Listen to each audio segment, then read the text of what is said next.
Good morning students, you are most welcome in नवांको digi lessons class. आज हम class 12 subject physics की unit 4 के चैप्टर 6 इलेक्ट्रोमैग्नेटिक इंडक्शन के बारे में पढ़ते हैं।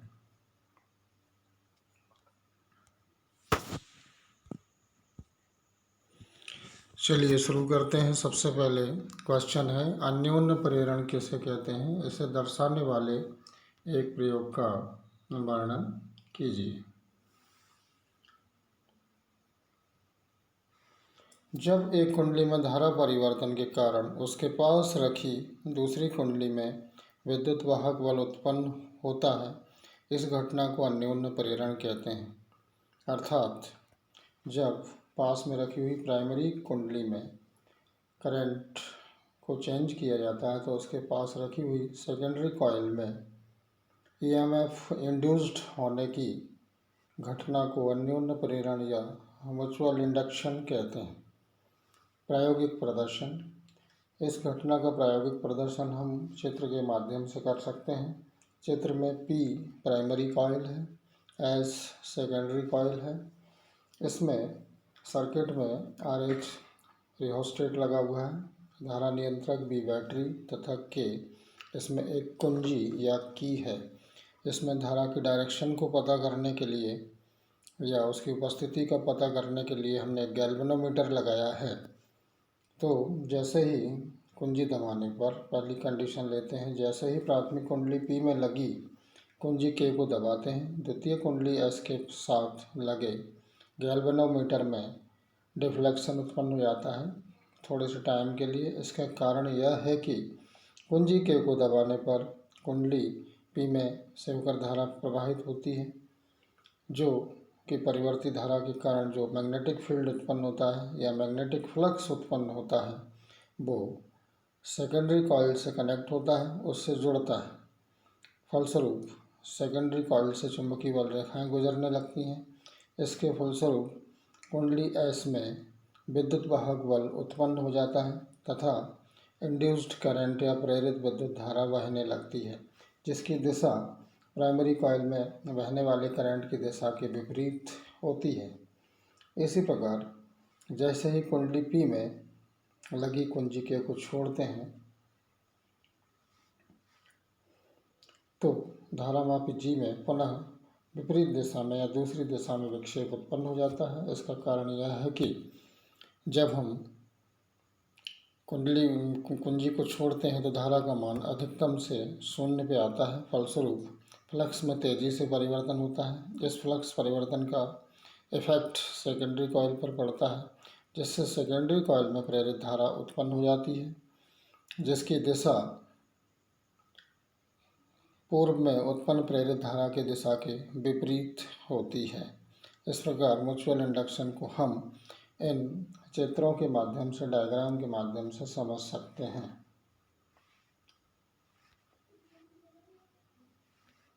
इसके बाद हम लेते हैं डेरिवेशन। दो समतल वृत्ताकार कुंडलियों के मध्य म्यूचुअल इंडक्शन के लिए हमें एक्सप्रेशन इस्टेब्लिश करना है, प्रेरण व्यंजक स्थापित करना है। माना दो समतल वृत्ताकार कुंडलियाँ प्राइमरी व सेकेंडरी एक दूसरे के समीप समान अक्ष पर रखी हुई हैं। प्राथमिक कुंडली P में फेरों की संख्या N1 तथा द्वितीय कुंडली S में फेरों की संख्या N2 है। माना प्राथमिक कुंडली P की त्रिज्या R1 व द्वितीय कुंडली S की त्रिज्या R2 है। प्राथमिक कुंडली P में धारा IP बहाने से इसके केंद्र पर उत्पन्न मैग्नेटिक फील्ड होता है B = μ0 N1 IP upon 2R1। इस मैग्नेटिक फील्ड को सेकेंडरी कॉइल के जो प्लेन है, सरफेस है, उस पर एक समान माना जा सकता है। इस चुंबकीय क्षेत्र के कारण द्वितीय कुंडली S से संबद्ध चुंबकीय फ्लक्स फाई S = होगा चुंबकीय क्षेत्र इनटू कुंडली S का प्रभावी क्षेत्रफल, यानी V = N2A। हम B की वैल्यू रखेंगे इक्वेशन में तो हमें मिलता है phi S = μ0 N1 IP upon 2R1 N2 into pi R2², जो कि सेकेंडरी कॉइल का एरिया है, लेकिन परिभाषा अनुसार फाई S = MIP। अतः जो म्यूचुअल इंडक्शन होगा M = होगा phi S upon IP। Phi S की वैल्यू रखेंगे तो हमें कैलकुलेट करने के बाद मिलता है mu naught upon 2 N1 N2 upon R1 into pi R2 square henry. इस प्रकार अन्योन्य प्रेरकत्व का हम व्यंजक प्राप्त कर सकते हैं। इस व्यंजक से या इस सूत्र से स्पष्ट है कि दोनों कुंडलियों का म्यूचुअल इंडक्शन मैक्सिमम होगा यदि इनमें फेरों की संख्या N1 व N2 का मान अधिक हो तथा R1 यानी कि प्राथमिक कुंडली का जो रेडियस है वो कम हो लेकिन द्वितीय कुंडली की रेडियस अधिक हो। इसके बाद हम पढ़ते हैं दो लंबी समाक्षीय परिनालिकाओं के मध्य म्यूचुअल इंडक्शन के लिए व्यंजक स्थापित करना है तथा इसको जो म्यूचुअल इंडक्शन है उसको प्रभावित करने वाले कारकों के बारे में समझाना है। माना दो समाक्षीय परिनालिकाएं प्राइमरी व सेकेंडरी हैं। प्राइमरी सोलेनॉइड या परिनालिका P में फेरों की संख्या N1 तथा द्वितीय कुंडली में फेरों की संख्या N2 है। द्वितीय कुंडली प्राथमिक कुंडली पर इस प्रकार लिपटी है कि प्राथमिक कुंडली में धारा बहाने पर उत्पन्न चुंबकीय क्षेत्र की बल रेखाएं पूर्णतः द्वितीय कुंडली से संबद्ध हैं। प्राथमिक कुंडली की लंबाई स्मॉल l है तथा द्वितीय कुंडली का area of cross section capital A है। प्राइमरी कॉइल P में धारा IP बहाने से इसके भीतर एक्सिस पर उत्पन्न मैग्नेटिक फील्ड होता है V equal to mu naught N1 upon small l into IP। इस मैग्नेटिक फील्ड के कारण सेकेंडरी कॉइल S से संबद्ध या कनेक्ट मैग्नेटिक फ्लक्स होगा phi S equal to B into N2A। यहाँ B की वैल्यू रखेंगे mu naught N1 IP upon small l into N2A। Calculate करेंगे तो mu naught N1 N2A upon small l into IP। लेकिन definition के according phi S equal to MIP। अतः mutual induction या अन्योन्य प्रेरकत्व M equal to phi S upon IP। Phi S की value रखने पर और कैलकुलेशन के बाद हमें मिलेगा capital M equal to mu naught N1 N2A upon small l henry. स्पष्ट है कि जो म्यूचुअल इंडक्शन या अन्योन्य प्रेरकत्व को निम्नलिखित कारक फैक्टर प्रभावित करते हैं। नंबर 1, प्राथमिक परिनालिका में प्रति एकांक लंबाई फेरों की संख्या पर, द्वितीय परिनालिका में कुल फेरों की संख्या पर तथा द्वितीयक परिनालिका के एरिया ऑफ क्रॉस सेक्शन पर, दोनों परिनालिकाओं के बीच के मीडियम या माध्यम पर। इसके बाद हम एक दूसरा डेरिवेशन करते हैं। दो कुंडलियों P व S का सेल्फ इंडक्शन L1 व L2 है। यदि इनके बीच आदर्श फ्लक्स युग्मन है तो सिद्ध कीजिए कि इन कुंडलियों के मध्य mutual induction M equal to root L1 into L2 होता है। तो इस फार्मूले को हमें प्रूव करना है। माना एक कुंडली मीन्स परिनालिका सोलेनॉइड P में फेरों की संख्या N1 है। परिनालिका की लंबाई स्मॉल l है तथा इसका area of cross section capital A है। इसमें धारा I बहाने पर कुंडली से संबद्ध मैग्नेटिक फ्लक्स होता है। Phi 1 equal to magnetic field into effective area. Phi 1 equal to mu naught N1 I upon small l into N1A। कुंडली का स्वप्रेरकत्व L1 equal to phi 1 upon I equal to mu naught N1 square A upon L। इसी प्रकार दूसरी कुंडली S का स्वप्रेरकत्व होगा L2 equal to mu naught N2 square A upon small l, जहाँ N2 दूसरी कुंडली S में फेरों की संख्या है तथा कुंडली का अनुप्रस्थ क्षेत्रफल A तथा लंबाई स्मॉल l है। प्राथमिक कुंडली P में धारा I बहाने से द्वितीय कुंडली S से संबद्ध चुंबकीय फ्लक्स होगा phi S equal to mu naught N1 I upon small l into N2A। अतः दोनों कुंडलियों के मध्य जो अन्योन्य प्रेरकत्व होगा वो होगा M equal to phi S upon I mu naught N1 N2 A upon small l। इस प्रकार हम इक्वेशन 1, 2 और 3 प्राप्त कर लेते हैं। अब इक्वेशन 1 व 2 से रूट L1 इंटू L2 होगा mu naught N1 square A upon L into mu naught N2 square A upon L। इसको सॉल्व करेंगे तो मिलता है mu naught N1 N2 A upon small l। अतः समीकरण 3 व 4 को हम कंपेयर करते हैं तो यहाँ पर जो राइट हैंड साइड है दोनों इक्वेशंस की वो सेम है, अतः हम लिख सकते हैं capital M equal to root L1 into L2। इस प्रकार हम प्रूव कर सकते हैं M equal to root L1 into L2। इसके बाद हम पढ़ते हैं एडी करेंट्स के बारे में, यानी भंवर धाराओं के बारे में। इनके ऊपर जो क्वेश्चंस हैं वो पूछे जाते हैं अक्सर, वो निम्नलिखित हैं। भंवर धाराएं क्या हैं, इसे दर्शाने वाले प्रयोग का वर्णन कीजिए। भंवर धाराएं क्या होती हैं? किसी चुंबकीय क्षेत्र में धात्विक टुकड़े से होकर गुजरने वाली चुंबकीय बल रेखाओं की संख्या में परिवर्तन होने से उसमें उत्पन्न प्रेरित धाराओं को भंवर धाराएं कहते हैं। ये धाराएं जिस कारण से प्रोड्यूस होती हैं, उत्पन्न होती हैं, वो उसी का विरोध करती हैं। अर्थात जब हम किसी मेटेलिक पीस को यानी कि धातु के टुकड़े को परिवर्ती मैग्नेटिक फील्ड में रखते हैं तो उसमें पानी में उत्पन्न भंवर के समान जो धाराएं उत्पन्न होती हैं वो धाराएं उत्पन्न हो जाती हैं। अतः हम इन प्रेरित धाराओं को भंवर धाराएं या एडी करंट्स कहते हैं। ये भंवर धाराएं जिस रीजन का या कारण का विरोध कर कारण से उत्पन्न होती हैं वो उसी का विरोध करती हैं। प्रायोगिक प्रदर्शन हम समझ सकते हैं एक इंसिडेंट से, घटना से। यदि एक चुंबकीय सुई को रेशम के धागे से बांधकर धागे में ऐंठन देकर छोड़ दें तो वह घूमने लगती है। अब यदि इसके नीचे कांच की प्लेट रखी जाती है तो हम देखते हैं कि सुई की गति अनअफेक्टेड रहती है, अप्रभावित रहती है। लेकिन यदि घूमती हुई चुंबकीय सुई के नीचे कॉपर की प्लेट रखी जाए तो हम देखते हैं कि सुई शीघ्र ही रुक जाती है। इसका कारण तांबे की प्लेट में भंवर धाराओं का उत्पन्न होना है। चूँकि ये धाराएं चुंबकीय सुई की गति के कारण उत्पन्न हो रही हैं, अतः उसकी गति का विरोध करेंगी। फलस्वरूप जो मैग्नेटिक निडल है, चुंबकीय सुई है, वो शीघ्र ही रुक जाएगी, स्थिर हो जाएगी। इससे रिलेटेड नेक्स्ट क्वेश्चन है भंवर धाराएं क्या हैं, वो ऊपर पढ़ चुके हैं। भंवर धाराओं से क्या हानि है, इन्हें रोकने के लिए क्या उपाय हैं, भंवर धाराओं के उपयोग लिखिए। तो इसकी हानि के बारे में पढ़ते हैं। भंवर धाराएं चूँकि अपने उत्पन्न होने के कारण का विरोध करती हैं, अतः इन धाराओं के कारण ऊर्जा का अधिकांश भाग यानी कि जो एनर्जी है उसका अधिकांश भाग ऊष्मीय ऊर्जा के रूप में व्यर्थ हो जाता है। रोकने के उपाय। भंवर धाराओं को रोकने के लिए क्रोड अथवा फ्रेम को ठोस न लेकर उसे पतली पतली पत्तियों को एक दूसरे से अलग करके तथा वार्निश लगाकर एक दूसरे के ऊपर रखा जाता है। अर्थात जो क्रोड है उसे लेमिनेटेड बनाया जाता है, पटलित बनाया जाता है। उपयोग। भंवर धाराओं का जो मेन यूज है वो है चलकुंडल धारामापी को रुद्ध दोल बनाने में, डेड बीट बनाने में। सेकंड, इलेक्ट्रिक ब्रेक तथा गति मापक में। थर्ड, इंडक्शन मोटर या प्रेरण मोटर में। इसके बाद हम इससे रिलेटेड एक क्वेश्चन पढ़ते हैं।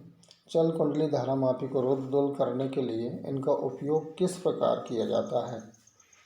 तो इसका उपयोग इस तरीके से करते हैं, यदि किसी धातु के टुकड़े को मैग्नेटिक फील्ड में घुमाते हैं या किसी नॉन यूनिफॉर्म मैग्नेटिक फील्ड में उसे चलाते हैं या किसी अन्य प्रकार से उससे होकर गुजरने वाली चुंबकीय बल रेखाओं की संख्या में परिवर्तन करते हैं तो उस धातु चालक के संपूर्ण आयतन में प्रेरित धाराएं इंड्यूस्ड करंट उत्पन्न हो जाती हैं।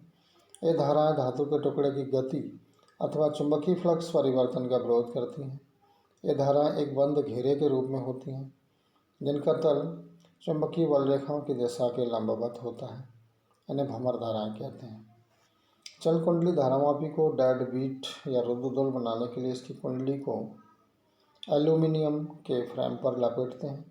चुंबकीय क्षेत्र में कुंडली के विक्षेपित होने पर एल्यूमिनियम के फ्रेम में भंवर धाराएं या एडी करंट्स उत्पन्न हो जाती हैं जो कुंडली की गति का विरोध करती हैं और उसे शीघ्र ही माध्य स्थिति या मिडिल पोजीशन में ला देती हैं। इस प्रकार हम चल कुंडल धारामापी को डेड बीट या रुद्ध दोल बना सकते हैं। इसके बाद इससे रिलेटेड एक कंसेप्चुअल क्वेश्चन, तथ्यात्मक प्रश्न और है जो अक्सर प्रैक्टिकल एग्जाम में पूछा जाता है। क्या कारण है कि प्रतिरोध बॉक्स यानी कि रेजिस्टेंस बॉक्स के भीतर लगे तार की कुंडलियाँ तार को दोहरा लपेट कर बनाई जाती हैं, जैसा कि हम डायग्राम में देख रहे हैं। इसमें रेजिस्टेंस जो बॉक्स होता है उसके भीतर जो तार की कुंडली है उसे डबल लेके बनाया जाता है। कुंडलियों को, कॉइल को डबल तार के द्वारा बनाया जाता है। तो इसका रीज़न क्या है? प्रतिरोध बॉक्स के भीतर तार को दोहरा लपेटने से तार के जो आधा भाग है उसमें करंट एक दिशा में तथा शेष आधे भाग में करंट दूसरी दिशा में फ्लो होता है। अतः ये दोनों भाग एक दूसरे के कारण जो मैग्नेटिक फील्ड उत्पन्न होता है उसे कैंसिल कर देते हैं या निरस्त कर देते हैं तथा कुंडली से गुजरने वाला जो मैग्नेटिक फ्लक्स है वो जीरो हो जाता है। अर्थात कॉइल में जो सेल्फ इंडक्शन का प्रभाव है वो शून्य हो जाता है, स्व प्रेरण का प्रभाव शून्य हो जाता है तथा विद्युत परिपथ में प्रतिरोध बॉक्स को जोड़कर धारा घटाने या बढ़ाने से परिपथ में जो प्रेरित धारा उत्पन्न होती है वो नहीं होती है ऐसा करने से। इस प्रकार अतः प्रतिरोध बॉक्स के भीतर लगे तार की कुंडलियों को तार को दोहरा लपेटकर या डबल लपेटकर बनाया जाता है। इसके बाद हम और तथ्यात्मक प्रश्नों के ऊपर ध्यान देते हैं। क्या कारण है कि दोलन करती हुई चुंबकीय सुई के ठीक नीचे तांबे की प्लेट रखने पर चुंबकीय सुई शीघ्र रुक जाती है, जबकि कांच की प्लेट नीचे रखने पर चुंबकीय सुई नहीं रुकती है?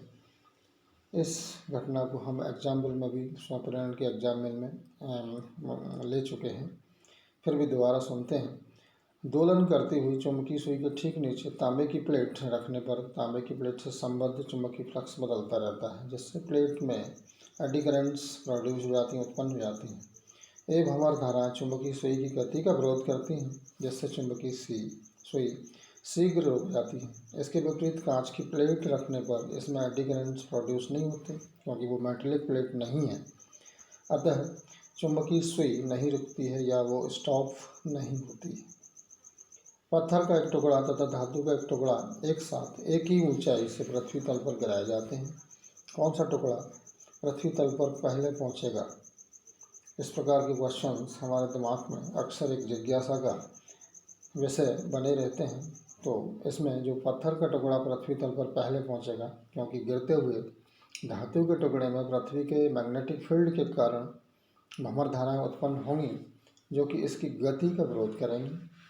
अतः पत्थर का टुकड़ा पहले, क्योंकि पत्थर के टुकड़े में एडी करंट्स प्रोड्यूस नहीं होते, जबकि धातु के टुकड़े में एडी करंट्स प्रोड्यूस होते हैं और वो उस रीजन का कारण का विरोध करते हैं जिसके कारण वो स्वयं उत्पन्न होते हैं। तो इस प्रकार जो पत्थर का टुकड़ा है बिना विरोध के जल्दी आएगा तथा धातु का टुकड़ा पृथ्वी पर बाद में आएगा। इस प्रकार पत्थर का टुकड़ा पृथ्वी तल पर पहले पहुँचेगा।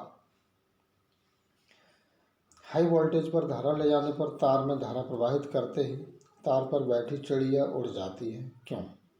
अपने उत्तर का कारण दीजिए। तो इसका रीज़न है, तार में धारा प्रवाहित करते ही चिड़िया के शरीर में प्रेरित धारा उत्पन्न हो जाती है।